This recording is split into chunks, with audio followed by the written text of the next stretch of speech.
اگر کسی میں ایسی برائی ہے کہ اس کی وجہ سے دوسرے کو مالی یا جانی نقصان پہنچ سکتا ہے, تو پھر جس شخص کو نقصان پہنچ سکتا ہے اس کو بتانا ضروری ہے کہ بھائی اس آدمی سے, مثال کے طور پر کوئی مالی معاملات میں 2 نمبر ہے. اب آپ نے مثال کے طور پر زید جو ہے نا وہ مالی معاملات میں کیا ہے, 2 نمبر. آپ نے زید کو زید بکر سے لین دین کر رہا ہے, آپ نے بکر کو چھپڑ میں لے جا کے بتا دیا کہ بھائی یہ بندہ کیا ہے. یہ نہیں کہ لاؤڈ اسپیکر لے کے اعلان کریں آپ نے بکر کو چھپڑ میں جا کے بتا دیا کہ یہ بندہ کیا ہے, تھوڑا اس سے ہوشیار رہنا. تو یہ چیز غیبت میں نہیں آتی, بلکہ فرض ہے کسی کو نقصان سے بچانا. رشتے ناتے جب طے ہوتے ہیں, لڑکی میں کوئی عیب ہے جو لڑکی والوں نے چھپایا ہوا ہے, خطرناک قسم کا عیب ہے, تو لڑکے کو پہلے بتا دیں. لڑکے میں کوئی ڈینجرس قسم کا عیب ہے, سٹا لگاتا ہے, چرس پیتا ہے, تو جب اس کا رشتہ ہو رہا ہے تو ایسے نہیں گھننے بن کے بیٹھے رہیں, لڑکی والوں کو جا کے بتا دیں, بشرطے کہ خود بھی یقین ہو آپ کو بھائی یہ بندہ ٹھیک نہیں ہے. ایسے موقع پہ یہ عمل غیبت نہیں کہلائے گا بلکہ فرض کہلائے گا. ہاں اس کا ذاتی عمل اگر کوئی ہے وہ نہیں بتائیں کسی کو کہ کون کیا کر رہا ہے, یہ تو اللہ 100% درست کون ہوتا ہے دنیا میں, اور شریعت نے حکم دیا ہمیں کہ دوسروں کے عیبوں پہ پردہ ڈالو. لوگ کیا کرتے ہیں, جو عیب کسی کو بتانے کا ہے وہ بتاتے نہیں ہیں, جو نہیں بتانے کا ہے وہ ساری دنیا کو بتا رہے ہوتے ہیں. وہ اس نے یہ کیا, اس نے اس کی کال پکڑی گئی, اس نے یہ کر لیا, اس نے وغیرہ وغیرہ جو ہو رہا ہے سوسائٹی میں. اچھا اب اس میں کچھ بیوقوف لوگ ایسے ہوتے ہیں کہ آپ اگر کسی کو بتاؤ کہ یہ بندہ 2 نمبر ہے, اس سے بچ کے رہنا, تو جا کے اس بندے کو بتا رہے ہوتے ہیں کہ وہ فلاں تمہارے بارے میں کہہ رہا تھا کہ تم 2 نمبر ہو, تو یہ اس کی علامت ہے یہ دونوں 2 نمبر ہیں. سمجھ رہے ہو, یہ اس کی علامت ہے کہ یہ دونوں کیا ہیں, یہ دونوں ہی 2 نمبر ہیں, کیونکہ 2 نمبر ہی 2 نمبر کو بتا سکتا ہے کہ تمہارے بارے میں یہ بندہ کہہ رہا تھا کہ 2 نمبر. تو یہ لوگوں میں سینس بالکل بھی نہیں ہے. جب آپ کو کسی نے کہہ دیا کہ یہ بندہ 2 نمبر ہے یا کچھ بھی ہے, تو آپ, میں نہیں کہہ رہا فوراً یقین کر لو, بھائی دلیل تو نہیں ہے نا, ایک بندے نے ہی کہا ہے, اور ہر وقت ہر ایک کے پاس دلیل بھی نہیں ہوتی, وہ تو اس نے دیکھا ہوتا ہے, اب گواہ کہاں سے لائے گا, بس اس کا تجربہ ہوتا ہے تو وہ شیئر کر دیتا ہے بچانے کے لیے. تو میں یہ نہیں کہہ رہا کہ آپ ایک آدمی کی کہنے پہ یقین کر لو, لیکن آپ کو چاہیے کہ آپ تھوڑے سے ہوشیار ہو جاؤ کہ یار فلاں بندے نے کہا ہے کہ یہ 2 نمبر ہے, ہم فلاں کے کہنے پہ نہیں مانتے, جلدی بدگمان نہیں ہوتے, لیکن خود ذرا اس کو ہم کسی طریقے سے آزماتے ہیں یا اور اس کے بارے میں ریسرچ کرتے ہیں. ثابت ہو جائے تو ٹھیک ہے مان لو, نہیں ثابت ہو تو بھائی بولو غلط فہمی ہوئی ہے جس نے بتایا ہمیں. آج ایک عجیب بیوقوفی حماقت کی بات ہے کہ آپ کسی کو بتاؤ کہ یہ بندہ ٹھیک نہیں ہے, وہ اس کے منہ پہ جا کے بتا رہا ہوتا ہے تمہارے بارے میں فلاں کہہ رہے تھے یہ بندہ ٹھیک نہیں ہے, تو دونوں کو رکھ کے تھپڑ لگانے کا دل چاہتا ہے. 1 نمبر کے دونوں کیا ہیں, بیوقوف ہیں. تو کچھ 2 نمبر لوگ ہیں ہمارے ہاں, نہیں باہر کے دنیا کی بات کر رہا ہوں میں, بڑے بڑے تاجر ہیں نہیں, بنے ہوئے ہیں تاجر, گھنے بنے ہوئے ہیں, تاجر ہیں نہیں, لیکن ایسے بنے ہوئے جیسے بڑی بڑی کمپنیوں کے شیئر ہیں ان کے پاس. تو میں نے 2-3 لوگوں کو بتایا کہ یہ بندہ ٹھیک نہیں ہے, یہ کچھ بھی نہیں ہے, زیرو ہے, اس کا کہیں کسی کمپنی میں کوئی شیئر نہیں ہے, فلاں کمپنی کا نام استعمال کرتا ہے, فلاں کمپنی کا نام ہے, نہ فلاں کمپنی کا نہ فلاں کمپنی کا, اور اس کی بیس پہ یہ بہت 2 نمبریاں کر رہا ہے, لوگوں کو الو بنا رہا ہے, اور نام کے ساتھ بھی بڑے بڑے القاب لگے ہوئے ہیں. تو لیکن میں نے توبہ کی ہے, یہ کام آئندہ انسان کیا کرے, نہ کرے. کچھ کرنا کرانا ہوتا نہیں, اس کو جا کے بتا رہے ہوتے ہیں, وہ صاحب تمہارے بارے میں کہہ رہے ہیں یہ بندہ جو ہے نا جس کے کمپنیوں میں شیئر ہیں میں کچھ بھی نہیں. ابے تو اس کمپنی والے سے جا کے پوچھ لینا کہ واقعی شیئر ہیں یا نہیں, وہ کمپنی والے کہتے کہ نہیں ہے, اس کا مطلب یہ دوسرا بھی کیا ہے, یہ بھی 2 نمبر ہے, دونوں ملے ہوئے ہیں. تو اس لیے جب بھی کسی سے معاملات کرو نا, داڑھی ٹوپی پگڑی چہرے کی رونق اور نام کے ساتھ مفتی لگا ہوا ہے, دامت برکاتم لگا ہوا ہے, مفتی کا لفظ اتنا ہلکا اتنا سستا ہے, پتھر اٹھاؤ مفتی نکلے گا. پاکستان میں سب سے سستا لفظ کیا مارکیٹ میں چل رہا ہے, ڈاکٹر لگانا مشکل ہے. لوگ پوچھیں گے بھائی تیرے پاس ڈگری کہاں ہے, سائنٹسٹ لگانا مشکل ہے, میکینک لگانا مشکل ہے, مستری لگانا بھی مشکل ہے. مستری عبدالستار نہیں بول سکتے, مستری لوگ آ جائیں گے بھائی تو کہاں سے مستری ہے, تو ٹماٹر بیچتا ہے.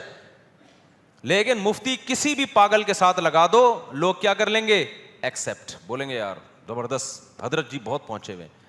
اور یاد رکھو جیسے یونیورسٹیوں سے لوگ فارغ ہوتے ہیں نا, تو سارے پڑھے لکھے ہوتے ہیں کیا ہیں, پاکستان کی بات کر رہا ہوں, انڈیا پاکستان دونوں میں تقریباً, انڈیا کا پھر بھی تھوڑا تعلیم کا نظام ہم سے بہتر ہے, لیکن بہت سے کیا ہوتے ہیں بالکل ہر چیز سے فارغ ہوتے ہیں. تو ایسے ہی مدرسوں سے بھی جب فارغ ہوتا ہے کوئی, کچھ ذہین ہوتے ہیں, کچھ پڑھاکو ہوتے ہیں, کچھ بالکل ہی کیا ہوتے ہیں, فارغ ہوتے ہیں. تو یہ نہیں دیکھ لیا کرو کہ فلاں کے پاس مدرسے کی ڈگری ہے, اس کے نام کے ساتھ مفتی لگا ہوا ہے, اس کے نام کے ساتھ دامت برکاتم لگا ہے, وہ دارالعلوم دیوبند سے پڑھا ہے, وہ جامعۃ الرشید سے پڑھا ہے, وہ دارالعلوم کورنگی سے پڑھا ہے. ہر طرح کی چیز مارکیٹ میں ہر جگہ ہول سیل کے حساب سے پائی جاتی ہے. پھر یہ لوگ مدرسوں کی ڈگریاں دکھا دکھا کے لوگوں کو الو بنانے کا دبا کے کام کرتے ہیں. ابھی آج میرے پاس ایک کیس آیا, رو رہا تھا بندہ, اس کی بیوی کی طبیعت خراب ہوئی, کوئی کیس ہوگا, بیمار ہوتی ہیں, بیسیوں قسم کی آج کل بیماریاں ہیں, ڈپریشن بھی ہوتی ہے, نفسیاتی ڈاکٹر کو دکھا دیتے, الو کا پٹھا روحانی عامل کو دکھا دیا اس نے. مجھے تو اس کے شوہر پہ غصہ آ رہا ہے. وہ کوئی بڑے بزرگ تھے روحانی عامل, کوئی یہاں بھی نہیں پاکستان سے باہر, بہت بڑے پہنچے ہوئے بزرگ, الو کے پٹھے نے اس کی بیوی کو طلاق دلوا کے خود شادی کر لی اس سے.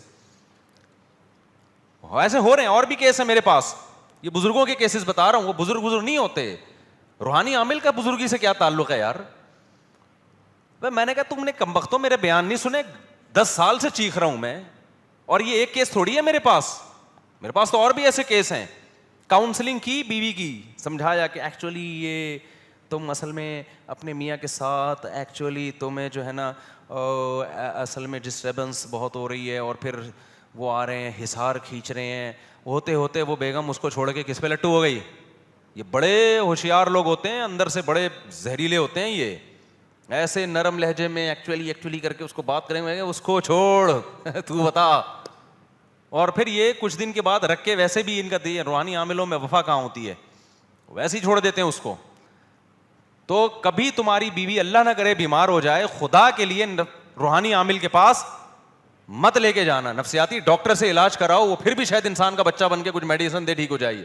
عاملوں کے پاس مت لے کے جاؤ, یہ تمہارے گھروں میں طلاقیں دلوائیں گے. اور بھی کراچی میں بھی ایسے عامل ہیں. اب میں کسی کو بتا دیتا ہوں اس عامل کے بارے میں, وہ فراڈی ہے, جا کے اس عامل کو بتا رہا ہے, مفتی صاحب کہہ رہے ہیں تو فراڈی ہے, کرنا کرانا تو نے کچھ ہے نہیں, تو جا بھائی, تو پھر جاؤ, تو اس کا مطلب تو بھی ملا ہوا ہے اس کے ساتھ, تو بھی ملا ہوا ہے, تو بھی اسی درجے کا فراڈی ہے. بیوی گئی مارکیٹ سے شارٹ علاج کے چکر میں, اب مجھے آگے کہہ رہا ہے, میں نے کہا آپ کی آپ تو طلاق بھی ہو گئی, عدت کے بعد اس نے شادی بھی کر لی. میں نے کہا وہ ہو تو اس کو دے دے گا طلاق تھوڑے دنوں میں, اب صبر کرو, آرام سے بیٹھو. تو کہہ رہے آپ اس روحانی عامل کے خلاف بیان کرو, میں نام بتاتا ہوں اس کا. میں نے کہا بھائی جان, میں اگر نام لے کے بیان کرنا شروع کر دوں, کوئی ایک ہو تو ہے نا, ہوگا کچھ بھی نہیں. میں نام بھی لے لوں گا نا, لوگ ٹس سے مس نہیں ہوں گے, میری خامخواہ کی دشمنیاں بڑھیں گی بلا وجہ کی. پہلے کم ہم نے ٹینشنیں پالی ہوئی ہیں. تو سارے ایک جیسے جب ہول سیل کے حساب سے ریٹ پہ بتا رہے ہیں کہ بھائی روحانی میں نہ دیوبندی دیکھو, نہ تبلیغی دیکھو, نہ یہ دیکھو کہ یہ بزرگ ہے, نہ یہ دیکھو کہ یہ تبلیغی ہے, نہ یہ ریونڈ کا مقیم ہے, یہ بھی نہ مت دیکھو. رائیونڈ کا مقیم ہو, بہت بڑا خلیفہ ہو, اگر وہ جن چڑیل بھوت بھگانے کا کام کر رہا ہے, اس کا مطلب وہ کیا ہے, وہ 2 نمبر آدمی ہے. جن چڑیل بھوت کسی کا باپ نہیں بھگا سکتا بھائی, اور اگر بھگا سکتا ہے تو روحانی عامل کے علاوہ بھی سب بھگا سکتے ہیں. میں بھی بھگا سکتا ہوں, آپ بھی بھگا سکتے ہیں. وہی آیت الکرسی پڑھ کے آپ دم کر دو, بھاگے گا, اس کا باپ بھی بھاگے گا. نہیں بھاگ رہا, مسجد کے امام کے پاس جاؤ, ذرا نیک آدمی کے پاس چلے جاؤ, وہ دم کرے گا, زیادہ فائدہ ہوگا. اس سے آگے جن چڑیل بھوت کو فری کرانے کی ضرورت نہیں ہے. نہیں بھاگا تو اس کا مطلب نہیں بھاگ رہی ہے, صبر کر کے بیٹھ جاؤ, بولے بھائی ہم نے جنات سے کیا کر لیا ہے, کمپرومائز کر لیا. 2-3 چڑیلیں بھی گھر میں ہونی چاہیے کہ نہیں ہونی چاہیے. صبر کرو یار. اور زیادہ تر کیس جن چڑیل کے نہیں ہوتے, ڈپریشن کے ہوتے ہیں, میڈیسن سے کور ہو جاتے ہیں. لیکن ڈپریشن کی میڈیسن بر وقت ہو جائیں تو معاملہ سیٹ ہو جاتا ہے. عاملوں کے چکر میں پڑھ کے کیس بگاڑ دیا نا, تو پھر مریض کی ایسی کی تیسی, ہر جگہ مسئلہ ہے. آج تو میں فون اٹھاتا نہیں, اب تھوڑا سا میں نے ذرا کال ریسیو کرنا شروع کی, تو وہی ہوا کہ وہ خاتون کا اپنے میاں سے جھگڑا چل رہا ہے. تو میرے میاں پہ میں نے معلومات کروائی, کسی نے جادو کرایا ہوا ہے. بڑے بزرگ ہیں, اور کیس بھی باہر کا, باہر بھی یہ روحانی عامل انگلش میں بھی پہنچ گئے ہیں, انگلش میں دم کر رہے ہیں, انگلش میں جن بھوت سے انگلش میں بات ہو رہی ہے. اب جن بھی پڑھے لکھے ہو گئے ہیں یار, انگلش میں بات کر رہے ہیں. باہر یورپ کا قصہ ہے. تو میں نے کہا محترمہ, اپنے میاں اور اپنے درمیان جو تعلقات خراب ہو رہے ہیں اس کی وجہ پہ غور کرو. یا تو اس کی غلطی ہوگی یا آپ کی غلطی ہوگی. آپ کی غلطی ہے تو آپ ٹھیک کرو, اس کی غلطی ہے تو میں یہ مدد کر سکتا ہوں, اس کو میں سمجھا سکتا ہوں, یار انسان کا بچہ بن جا بھائی, تو کیوں گھر میں تباہیاں مچائی ہوئی ہیں تو نے. عاملوں کے چکر میں کیا ہوتا ہے کہ جو اصل غلطی ہے اس سے نظریں اوجھل ہو جاتی ہیں, اور نظر پہ اور کس پہ ڈال دیا, سارا جن چڑیل بھوت پہ ڈال دیا. جو مجرم ہے اس کو سزا نہیں ملتی, کم وقت کو مجرم کو سزا نہیں ملتی. چوری ہو رہی ہے گھر میں, اصل میں تو چور پکڑو, جن پہ ڈال دیا. چور مزے وہ انجوائے کرتا ہے لائف کو, یار کس پہ ڈال دیا, اس گھر میں جن نہ آتے ہیں. تو بنتے رہو بے وقوف, لیکن تمہاری بھی سمجھ میں بات آئے گی نہیں, پھر جاؤ گے. خواتین زیادہ جاتی ہیں عاملوں کے پاس, ان کو زیادہ شوق ہے کہ جی کچھ تو ہے جی. جب نبی پہ جادو ہو گیا تو ہم پہ کیوں نہیں ہو سکتا. میں بار بار کہہ رہا ہوں, نبی پہ کسی حکمت سے جادو کا اثر ہوا تھا, وہ حکمت بتا چکا ہوں. ابو بکر پہ کیوں نہیں ہو گیا, عمر پہ کیوں نہیں ہو گیا, اتنا آسان ہے, بچوں کا کھیل ہے کیا جادو, مجھ پہ کیوں نہیں ہو رہا. میں تو عاملوں کو صبح شام بولتا رہتا ہوں, ارے آؤ یار کچھ ہمارے خلاف بھی کر دو, انشاءاللہ ان تلوں میں تیل ہی نہیں ہے, کچھ بھی نہیں کر سکتے. ایک عامل نے میرے بارے میں مشہور کیا, اس پہ جادو اس لیے نہیں ہوتا کہ اس نے حصار کھینچے ہوئے ہیں. بھائی میرے ساتھ صبح شام اٹھنے بیٹھنے والے لوگوں کو پتہ ہے میری صبح شام کی روٹین کیا, اس میں حصار کا کیا ہوتا ہے, یہ کیسے کھینچتا ہے یہ. ابے بکواس کرتے ہو یار, تم فضول باتیں کرتے ہو.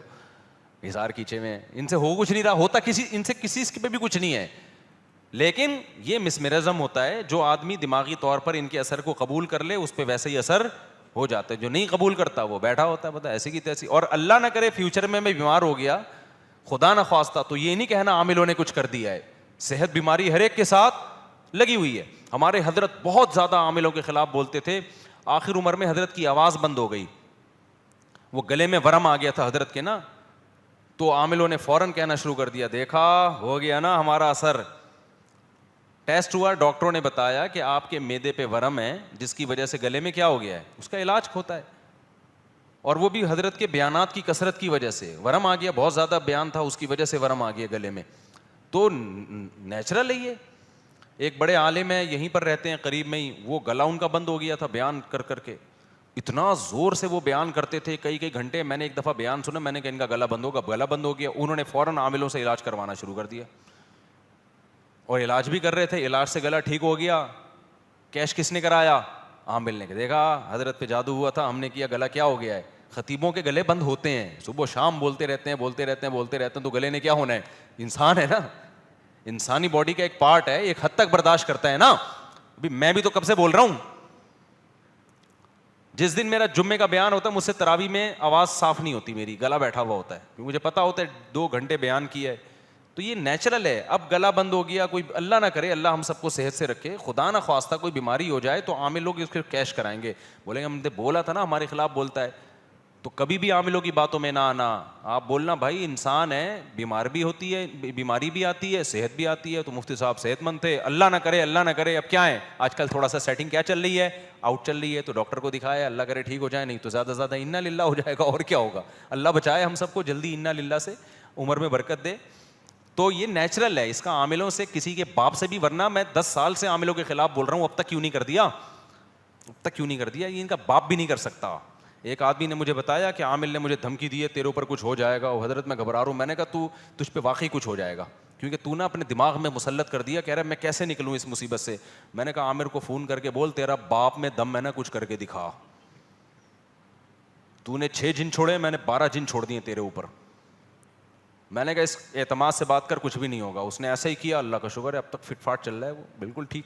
صحیح ہے نا, رپورٹ یہی ہے, پتہ نہیں بندہ ہے کہاں مجھے نہیں پتا, لیکن کوئی خبر آئی نہیں اب تک جن کی, نہ چڑیل کی, نہ بھوت کی. تو اس لیے ڈپریشن ہو, فوراً کسی ڈاکٹر سے 2-4 گولی کھا کے نیند لے کر سیٹ ہو جاتا ہے آدمی. ہاں عادی نہ بناؤ ڈپریشن کی گولیوں کا اپنے آپ کو. اچھا میرے بھائی, تو ہم آگے چلتے ہیں. تو یہ اعلان ضروری تھا کہ جب کوئی کسی کے بارے میں بتاتا ہے یہ 2 نمبر ہے, یہ فراڈی ہے, کوئی مفتی ہو, کوئی بزرگ ہو, اس فیلڈ میں بھی ہیں, وہ بزرگ ہوتے نہیں ہیں, مفتی ہوتے نہیں ہیں, ہوتے فراڈی ہیں. بزرگ اور مفتی کا لیبل لگا لیتے ہیں. تو یہ ہرگز نہیں ہے کہ آپ جا کے اس کے منہ پہ بولیں, یہ اس کا مطلب پھر میں بیان کروں گا کہ یہ دونوں فراڈی ہیں, پھر میں دونوں کا نام لوں گا, بلکہ دوسرے کا لوں نہ لوں, اس کا ضرور لوں گا نام. اچھا میرے بھائی, ہم آگے چلتے ہیں. کہاں ہے یار, ہم نے آج پڑھی ہے سورہ فرقان. سورہ فرقان کے آخری رکوع میں اللہ تعالیٰ نے اہل ایمان کی صفات بیان کی ہیں کہ نیک لوگ کیسے ہوتے ہیں. میں ذرا وہ جلدی صفات پڑھ لیتا ہوں, اور کوشش کریں اللہ ہمیں بھی ان جیسے لوگوں میں شامل کرے